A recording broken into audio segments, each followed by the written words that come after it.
tongue, knees, bum. Touch your ears and touch your nose. Wiggle your fingers and wiggle your toes. Reach up high, but don't forget to clap your hands, tongue, knees, bum. Touch your ears and touch your nose. Wiggle your fingers and wiggle your toes. Touch your ears and touch your nose. Wiggle your fingers and wiggle your toes. Touch your ears and touch your nose. Wiggle your fingers and wiggle your toes. Touch your ears and touch your nose. Wiggle your fingers and wiggle your toes. Reach up high, but don't forget to clap your hands, tongue, knees, bum. Deafness is not a blanket thing. It's when it turns out they're deaf, bam! But it actually covers a huge range of different levels.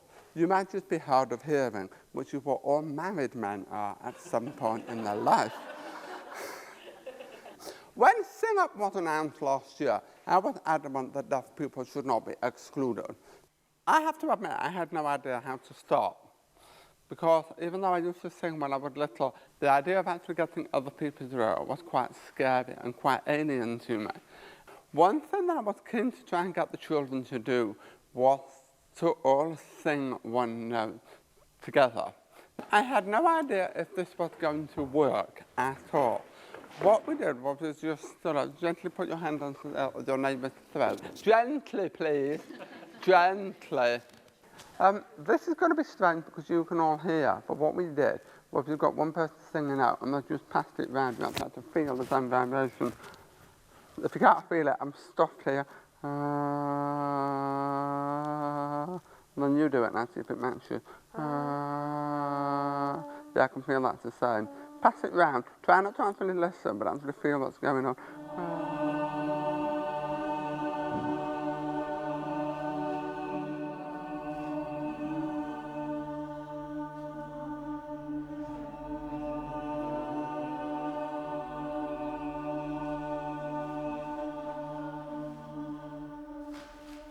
I was asked by Sing Up Yorkshire to come here to Hull and lead a day looking at sound song and talk about the Sign Up project, which we've been doing with deaf children around England since the middle of January, working in 5 schools with about 110, 120 deaf children. Very, very few people deaf children do any singing.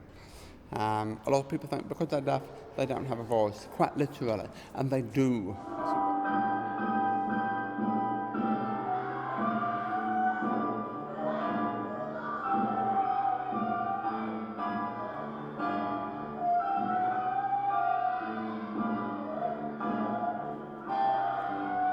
As we walked along, singing our song, we saw an elephant with a large trunk, very large trunk, very large trunk. We're here because we're doing our teacher training at the moment, so it's part of our lecturer thought it'd be a good thing to come and just part of know our about. PDCU training. Yeah. Sometimes I work in schools where there are some deaf children in the class, and it's strategies to include them really and do things together, because quite often they've just got to try and catch up with the other children rather than having material that they can all use really. I lead a school choir and we do some really basic signing with the choir already, and I was just interested in taking that further really because the kids really love it. So we've learned a couple of songs, haven't we? Which I think that would be useful with any sort of children. I mean, just in terms of the warm-ups and things we've been shown, I mean, that's going to be great fun for any child.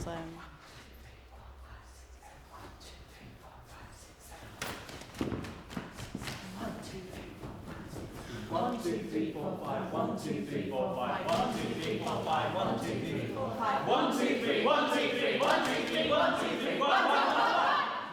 Not bad at all. Okay. I suppose it would be fair to say that this is very much breaking new ground. It's a hitherto a subject and an area that really hasn't been explored before. It's very much so we're all learning as we go along.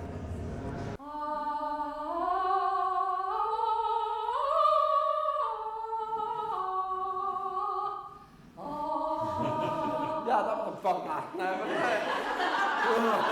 it? To have a voice metaphorically and physically, is a terribly important thing. I think more than anything, when they find this voice, I think it will help their speech too and their communication in general. I think that's really, really important. Now that is a bird, you do it with a beak. Okay? Really easy one, elephant. I thought it was a really useful and practical introduction to working with children who have hearing impairment. I think Paul's a fantastic facilitator because he never says this is the right way to do things. And he said on quite a few occasions, well, I started to do this and I didn't know what I had to do. I didn't know where to start because that wasn't my experience, and this was slightly different for me. And I think that was probably useful for a lot of people because it sort of gave them permission to work with deaf children without having learnt it all theoretically in advance.